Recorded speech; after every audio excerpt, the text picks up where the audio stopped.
Hey everybody! So we're talking about Into the Spider-Verse today, right? You're not entirely wrong about that. So I remember when this game was announced, I was like, It was actually kind of exciting. I was like, huh? So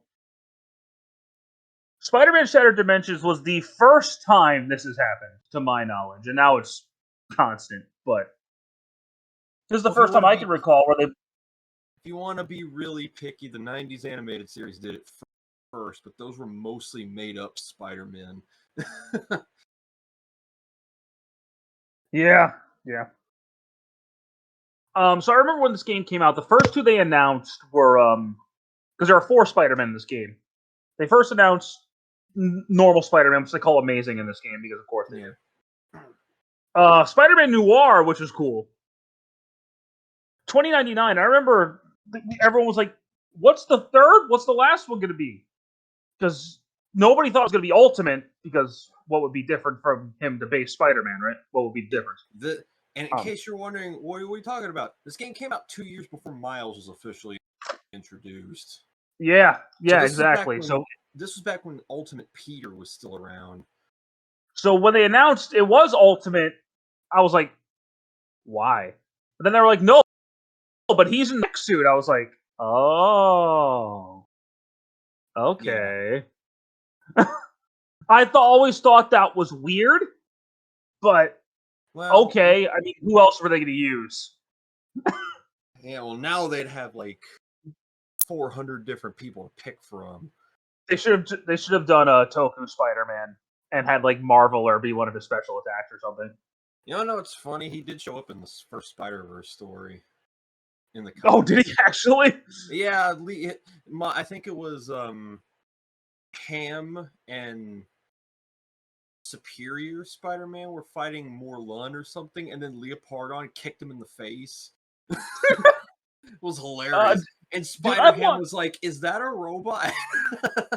Dude, I've wanted to get the Soul of Chakotay Leopardon figure for so long, and I just haven't got around to buying it. It does look like a good figure. Yeah, no, dude, it does. Especially if it was the first Toku robot. I kind of want to get it.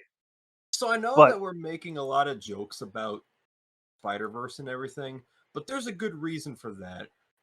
This game's co-writer was Dan Slott. I know a lot of people who follow comics are probably pretty familiar with this name because he's also been one of the head writers for the Amazing Spider-Man books. He liked the idea for this game's plot so much that he ended up writing what would become the first Spider-Verse story in the comics, which led into the movies and everything centered around it. So, in theory, this is the first Spider-Verse story. Yeah, honestly, because I can't remember them ever doing it before this. So no. This was the first time that the idea of multiple different incarnations. Maybe the '90s show. That was I think the '90s show, the finale. Yeah, but they didn't use actual other Spider character. I mean, Ben Reilly was in it, but that it's still just altered versions of the main Spider-Man. Yeah. This is for actual comic variations of Spider-Man.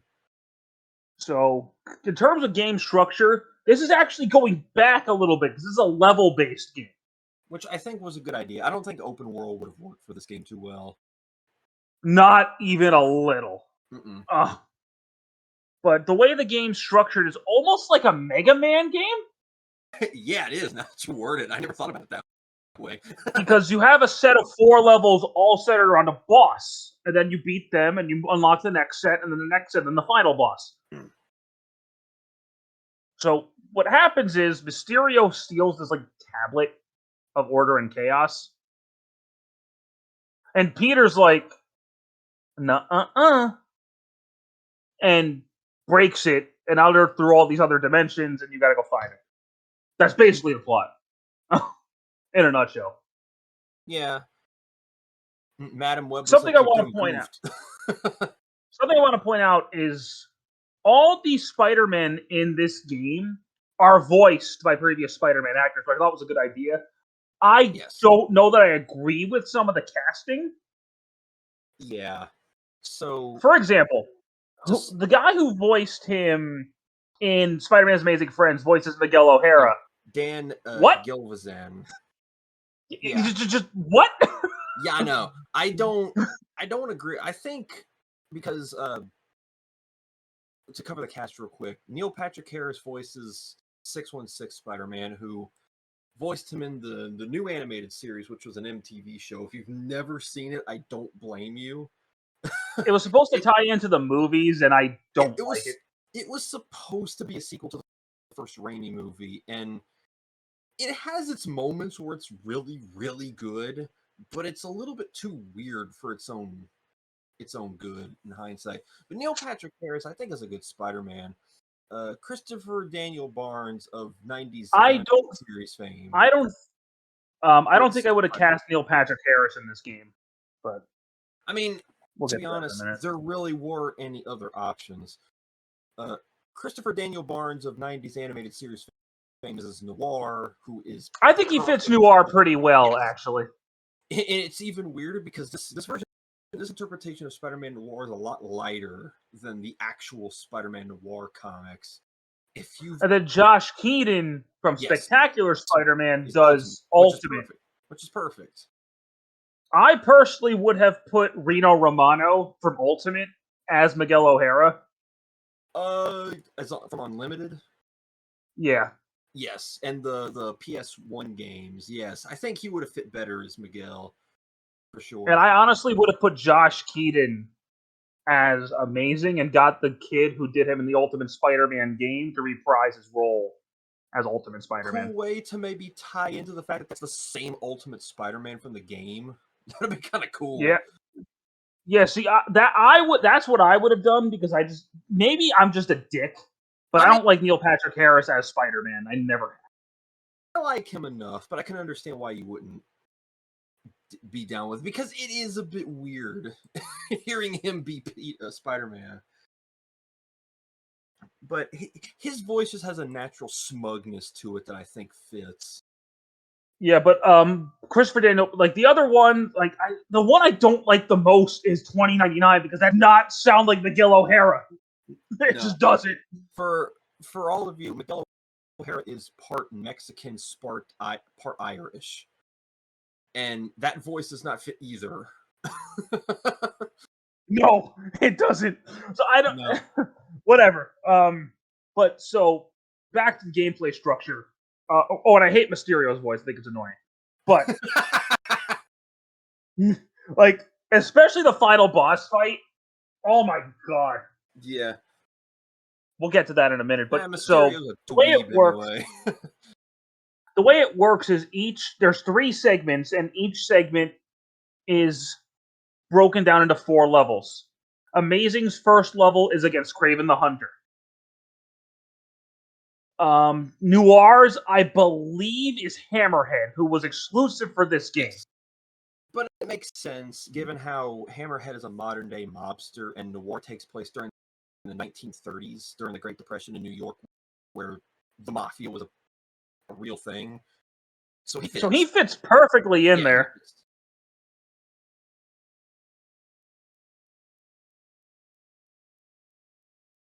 2099's first, I believe, is Hobgoblin, which is original.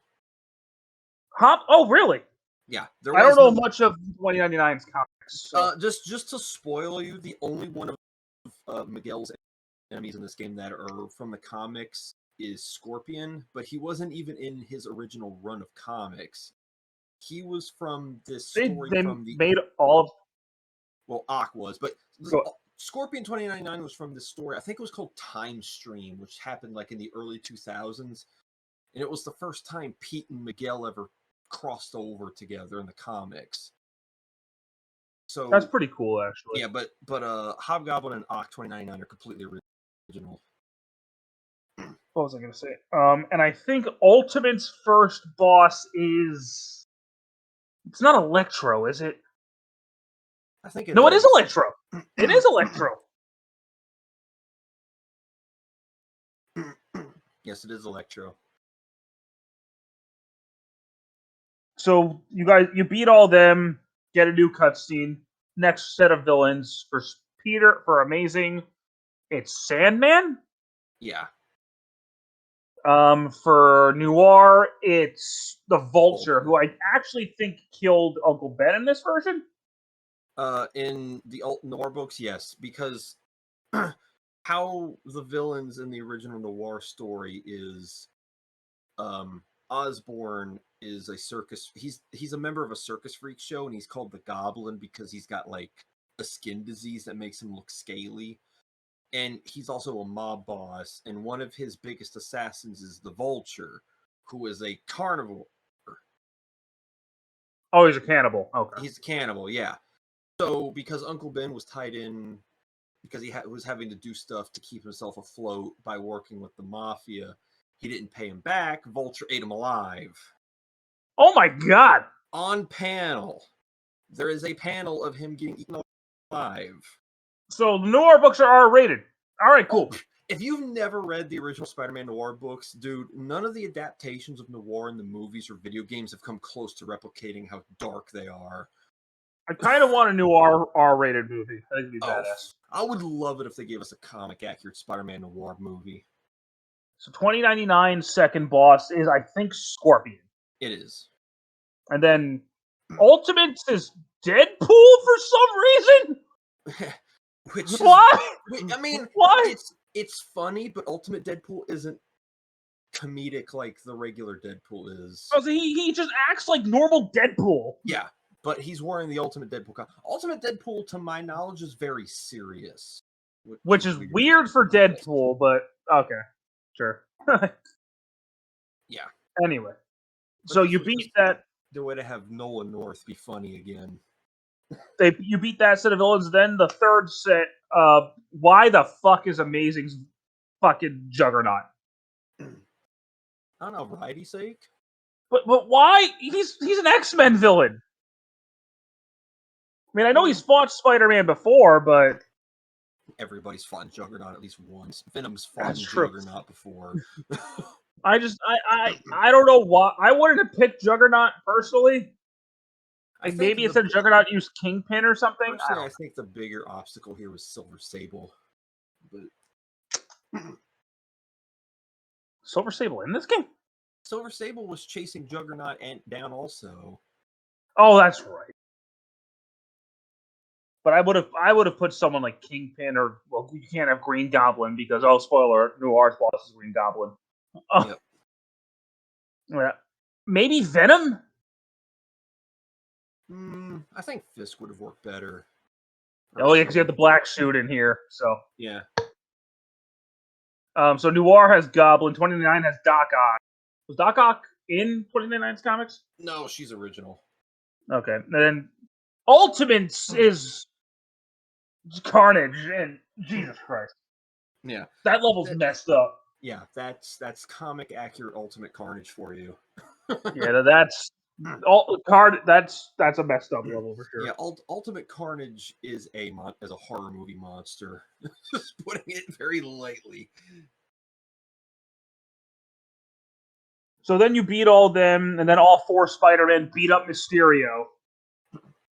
Go back to their home worlds, and then Spider-Ham makes a cameo at the end. Yeah. I remember when I got to the end for the first time and he showed up, I was like, really? there he is. So, graphically, I think this is a big step up from the last few. And that's probably because it's level-based, they're able to focus in more on the graphics. Well, each of them has their own art style, too. Yeah, they do, and it looks it's a really nice-looking game, I gotta give credit. Yeah. Like, this is definitely... Because the other ones, graphically, let's be honest, haven't been great. This one actually looks pretty freaking. Yeah. So, good job there. It also has a good soundtrack. Yeah, it does, actually. The story is nothing to write home about.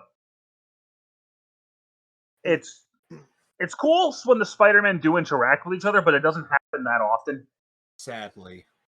I think they interact, at the end of the game. Yeah, that's my biggest complaint with this game's plot. I would have loved for the four of them to interact more. It's really just during the final battle. The final battle. I mean, I'm glad it's not just Amazing fighting the last boss. I'm glad it's all 4 of them. Because I could have cheaped out and be like, oh, Amazing's doing it by himself. So I'm glad it's all 4.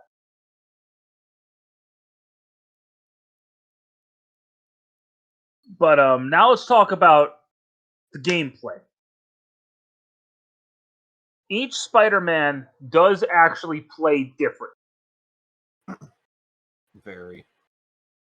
So they all have basic combos, but they all have different powers.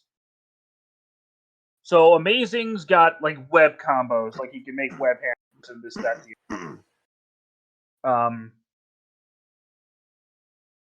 Ultimate is very symbiote heavy.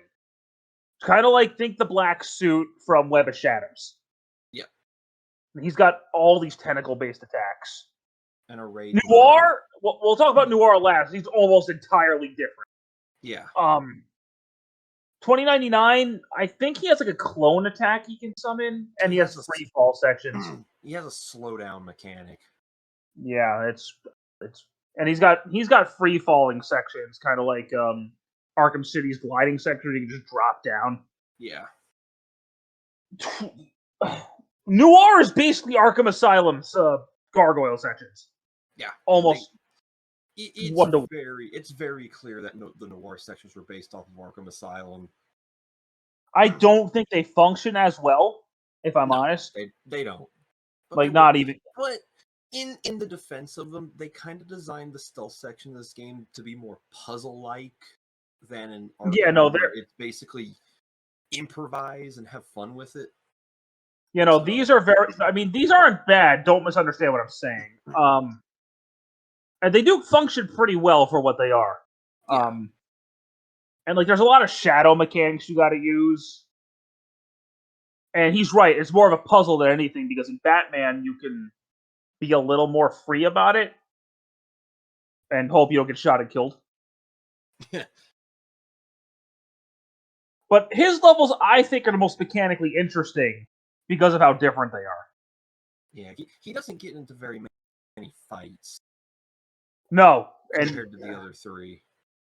No, he doesn't. He definitely doesn't. The highlights of this game, though, are the boss fights, generally speaking. Because genuinely speaking. So they all get new powers from the tablets. So, like... Well, from Madam Web specific. Oh, you talking about the villains? Yeah, the villains. I'm talking about the bosses, yeah. Yeah.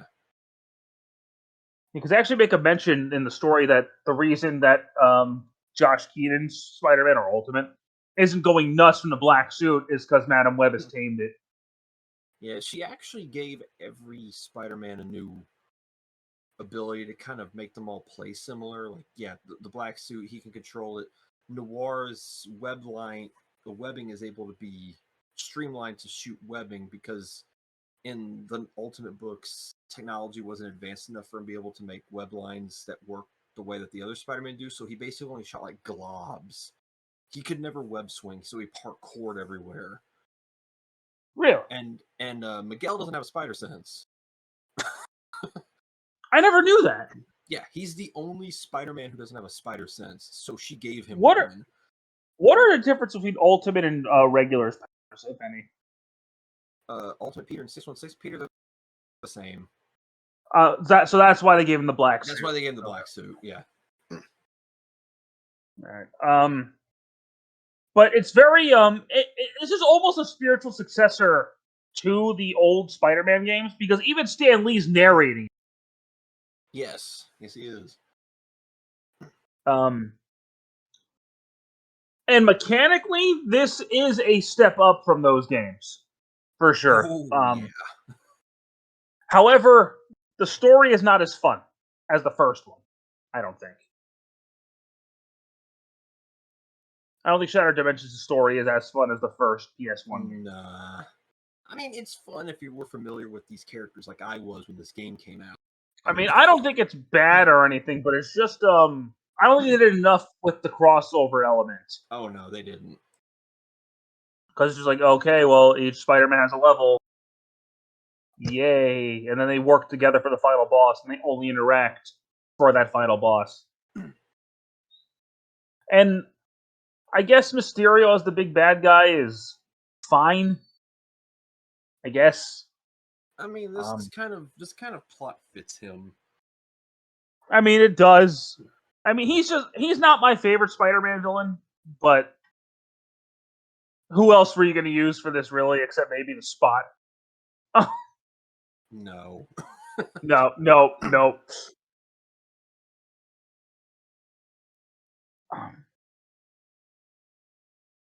There are also I think each Spider-Man has, 3 or 4 unlockable costumes? Yeah. And then I think they each have a DLC Captain Universe costume. Yeah, they each have a Captain Universe suit. Which I think that's only a DLC. I don't think you can unlock it. Yeah. I honestly don't remember. There was no like post-release content for this game either. It was No, yeah. Surprising. I think it would be kind of cool to have like an extra level pack where each got another villain to fight. I think it would be neat. But did Noir have a lot of villains? He only had 2 storylines in his because both of his storylines were mini-series. The first one had Goblin, Vulture, who were in this game. Then there was a Craven who was meant to be the ringleader for the circus that he was working for. And then his second story had the Noir version of Dr. Octopus, and that was pretty much it. Oh, so they would have to make something up. They probably would have made up something, yeah. I just don't know who. They could have done Kingpin or Silvermane or Tombstone. Somehow make him fight the Punisher. I mean, Punisher Noir. I think Punisher Noir was an actual character. Is he really?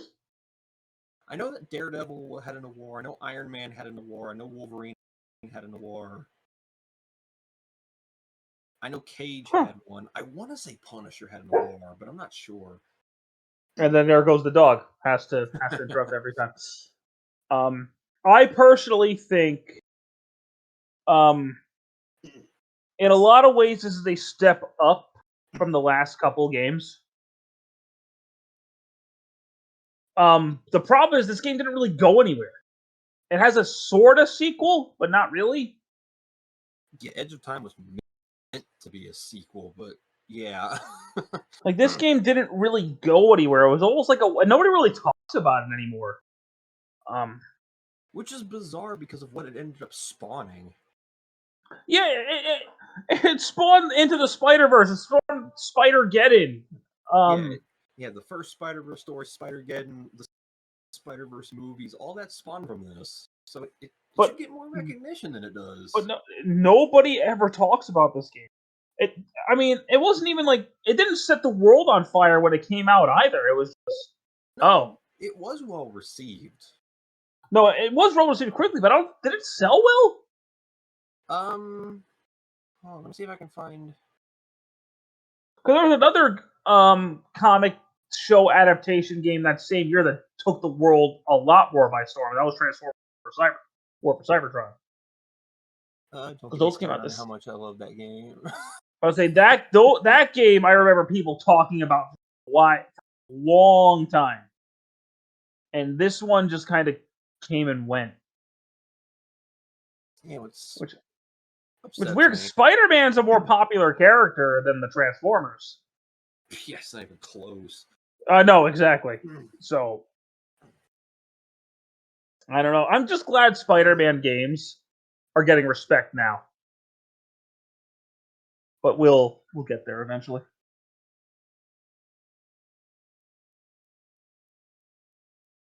It's a shame because it's a good game. Yeah, I think it holds up pretty well even by today's standard. It's a little bit beat 'em up-y.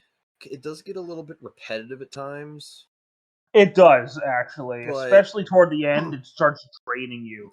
Yeah, it also doesn't help that Noir stands out so much compared to the other 3, because the other 3, their levels are pretty much designed the same way, and then Noir has his own unique gimmicks so he feels out of place.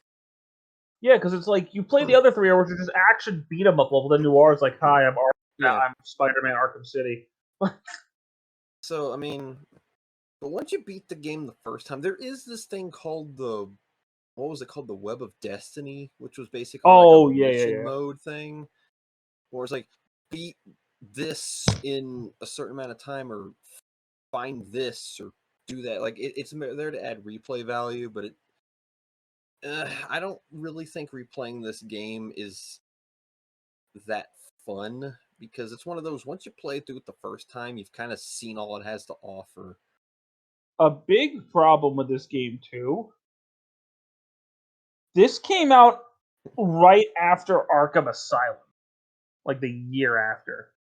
Yes. And it doesn't even come close to Arkham Asylum. So, and the game's expensive now. Like, because I don't own the game anymore, and I was looking to rebuy it, but it goes for like $70-something. Well, that's probably because ever since Activision lost the license to Marvel games, it's been delisted.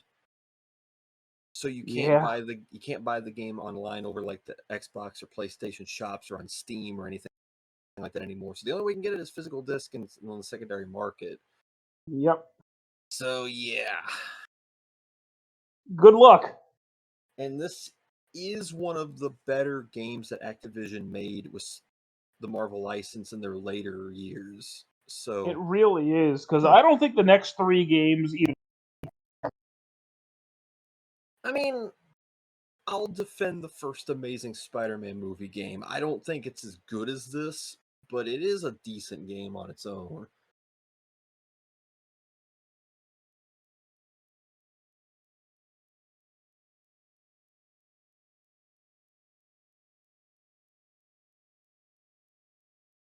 Oh, this game got a DS version. I did not know that. What just happened? You got kicked out of the call. I'm looking on here. I didn't know this game had a DS version. Did it actually? DS version says visuals stay true to the comics. Viewers felt that overall it was a Metroidvania style game. Really? Huh. Did it have all the characters in it? Let me look. I'm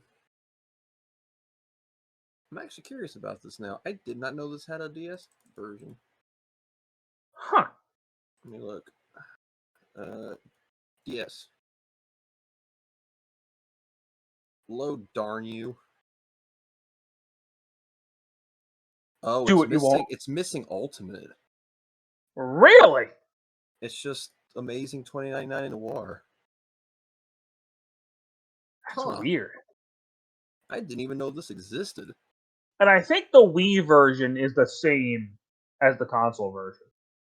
Yeah, I think it might be a little bit worse graphically, but I'm not sure.